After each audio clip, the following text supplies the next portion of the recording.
the reasons that we do this every year is to give the kids an opportunity to work to produce an excellent product. In life, we all are asked to try to be the best we can be. And it's not often that we're given opportunities to have a tangible result presented to us at the end of 5 or 6 weeks worth of work. The theater gives kids an opportunity to do all of that. It gives them an opportunity to work together as a team. It gives them an opportunity to be the very best that they can possibly reach for. It demands that they focus. It demands that everybody, for at least 45 minutes, come together in one space to produce a result that is agreed upon by everyone. And it gives kids a measure against which they can critique their own personal performance. The kids have worked very hard for the last 5 weeks, and a lot has been demanded of them. But I think that when you see the results tonight, you'll see that sometimes, if what happens, if it goes as I hope, at the end of the evening you'll say, were they really 4th graders? Or did I just get so involved in the show that I forgot that they were kids? That's what they're after. They're after producing a wonderful product to present to you tonight. And I'm personally very proud of this group. I think that this is possibly one of the very best groups that Acacia School has ever given, that has done this play at this school. So without any further ado, Sherry, is that pretty much what you were hoping I would say? Okay, thanks.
brothers. He was quite my favorite part.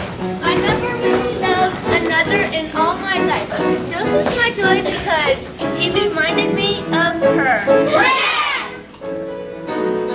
Through young Joseph, Jacob lived his youth again. Loved him, praised him, gave him all he could, but then he made the rest feel second best. And even if they were being told we're also rams, does not make us Joseph fans. But where they have really missed the boat is we're great guys, but no one seems to notice. Joseph's charm and winning smiles failed to slay them in the aisles, and their father couldn't see the danger. He could not imagine any danger. He just saw in Joseph all his dreams come true. Jacob wanted to show the world he loved his son, make it clear that Joseph was the special one. Jacob bought his son a coat, a multicolored coat to wear. Joseph's coat was elegant, the coat was warm. His school style was the ultimate in good design. This is why it caught the eye. A king would stop and stare. When I got to trying on, I knew my sheepskin days were gone. Such a dazzling coat of many colors. How I loved my coat of many colors. It was red and yellow and green and brown and blue. Joseph's brothers weren't too pleased with what they saw. We have never liked him all that much before. Now this coat has got our goat. We feel like it's unfair. And when Joseph graced the scene, his brothers turned a shade of green. His astounding clothing to the biscuits, quite the smoothest person in the district. I look handsome, I look smart. I am a walking work of art. Such a dazzling coat of many colors. How I love my coat of many colors. It was red and yellow and green and brown and scarlet and black and ochre and peach and ruby and olive and violet and fawn. I love and gold and chocolate and I am a walking work of art. Such a dazzling coat of many colors. How I love my coat of many colors. It was red and yellow and green and brown and scarlet and black and ochre and peach and ruby and olive and violet and fawn and lilac and gold and chocolate and mauve and cream and crimson and silver and rose and azure and lemon and russet and gray and purple and white and pink and orange and blue.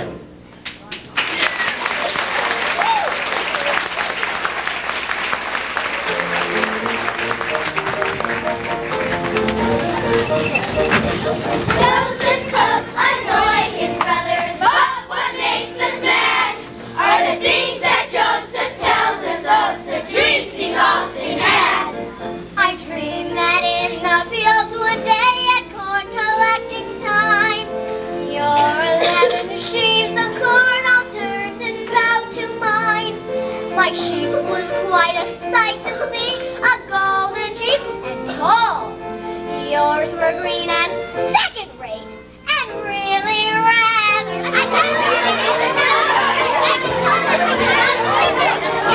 This is not the kind of thing we brothers like to hear. It seems to us that Joseph and his dreams should disappear. I dreamed I saw 11 stars, the sun, the moon, and sky, bowing down before my star. It made me wonder why. Could it be that I was born for higher things than you? A post in someone's government, a ministry or two. The dreams of our dear brothers are the decade's biggest yawn. His talk of stars and golden sheep, a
was taken to Egypt in chains and sold.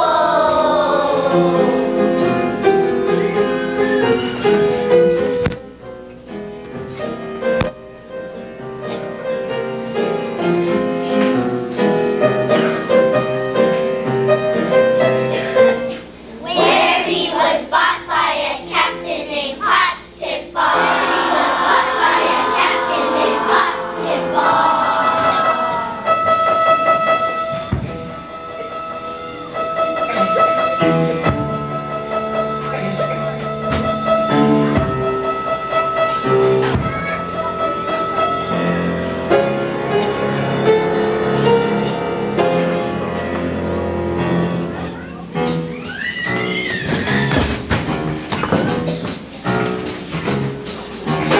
Potiphar had very few cares.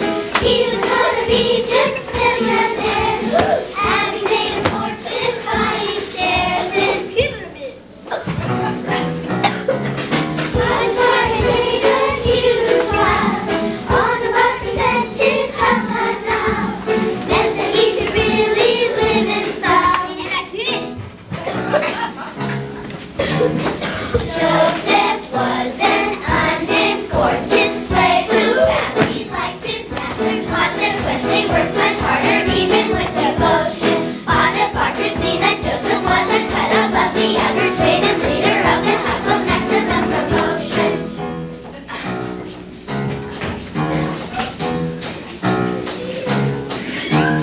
Potiphar was cool and so fine, but his life could never toe the line. It's all there in chapter 39 of Genesis.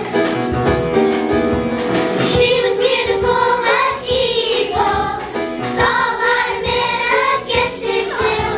She would have to tell her that she still was his. Good boy!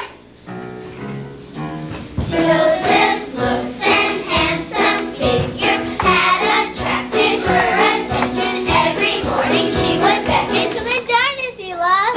Joseph wanted to resist her till one day she grew too eager. Joseph cried in vain, "Please don't, I don't believe in your love." Potiphar was counting shekels in his empty load of it when he heard a mighty rumpus clattering above him. Suddenly he knew his riches couldn't buy him what he wanted. Gold would never make him happy if she didn't love him. As a mighty roar, Potiphar burst through the door. Joseph, I'll see you right in jail. The things you have done are beyond the pale. Poor Joseph, locked up in a cell. Things ain't going well, hey, locked up in a cell. Poor Joseph, locked up in a cell. Things ain't going well, hey, locked up in a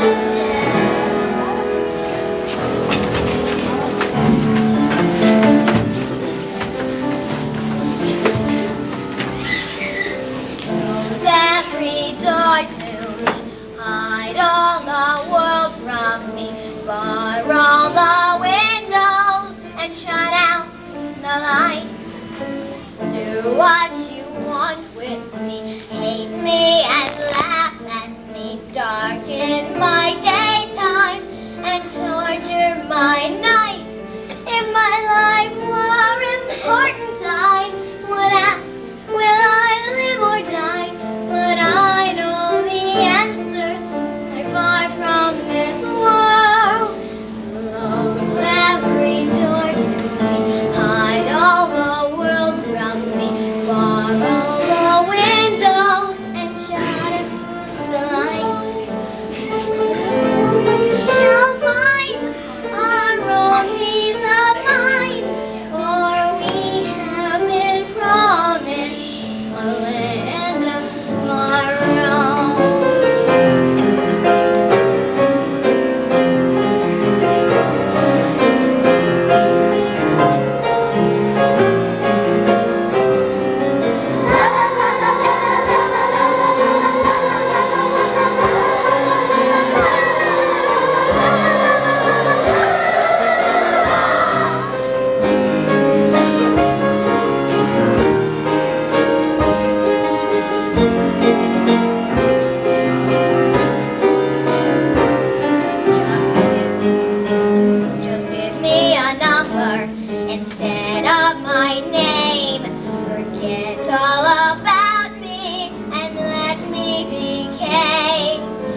one person destroy me completely, then throw me away. If my life were important, I would ask, will I live or die? But I know the answers lie far from this world.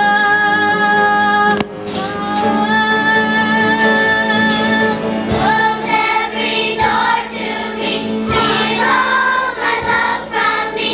Children of Israel are never alone, for we know we shall find our own peace of mind, for we have been promised a land of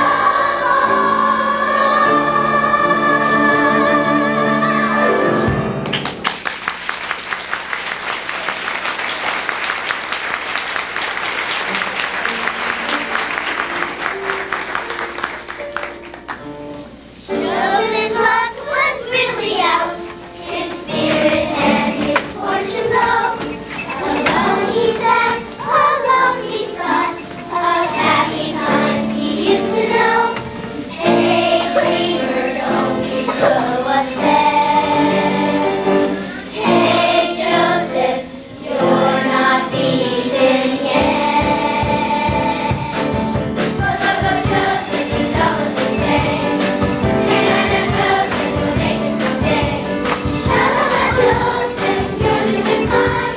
You and your dream got ahead of your time. Now into Joseph's prison cell, or flung to very frightened men. We don't think that we will ever see the light of day again. Hey, Joseph, help us if you can. We've had dreams that we don't understand. Both men are servants of Pharaoh the king. Both in the doghouse were doing their thing. One was a baker, who cooked his pie. One was a butler, the cheese of his time. Tell me of your dreams, my friend, and I will tell you what they show. Though I cannot guarantee to get it right, I'll have a go. First the butler gently took a blow. Nervously he spoke of what he saw. There I was standing in front of a vine. I picked some grapes and I crushed them to wine. I gave them to Pharaoh, drank from my cup. I tried to interpret, but I had to give up. You will soon be free, my friend, so do not worry anymore. The king will let you out of here. You'll battle as you did before. Nest of Acre rose to tell his dream, hoping it would have a similar theme. There I was standing with baskets of bread. High in the sky I saw birds overhead. The flew to the baskets and ate every slice, giving a message like kids would be nice. Sad to say, your dream is not the kind of dream I'd like to get.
Your farm's well booed. Hey! There won't be room. Yay! To store the surplus food you grow.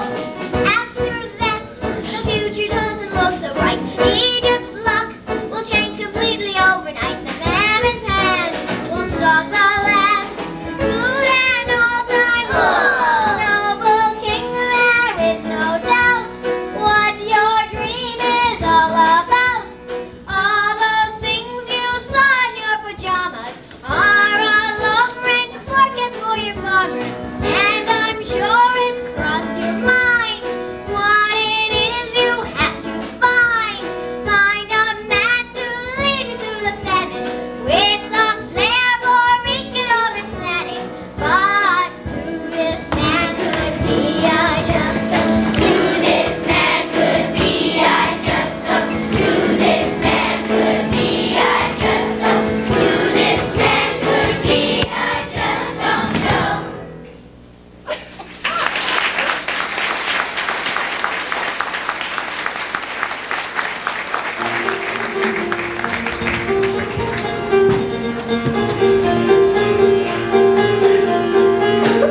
Pharaoh said, Storm the crows, this Joseph is a clever kid. Who would thought that 14 cows could mean the things he said they did? Joseph, you must help me further. I have found a job for you. You shall lead us through this crisis. You shall be my number 2. Pharaoh told his wife to fetch a chisel from the local store, whereupon he ordered them to cut the trees that Joseph wore. Joseph got a royal pardon and a host of splendid things, a chariot, a golden cloak, a medal, and some secret rings. Joseph, Joseph, Pharaoh's number 2. Joseph, Joseph, Egypt looks to you.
know, where have they gone? Where did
sheaves of corn all turned and bowed to mine.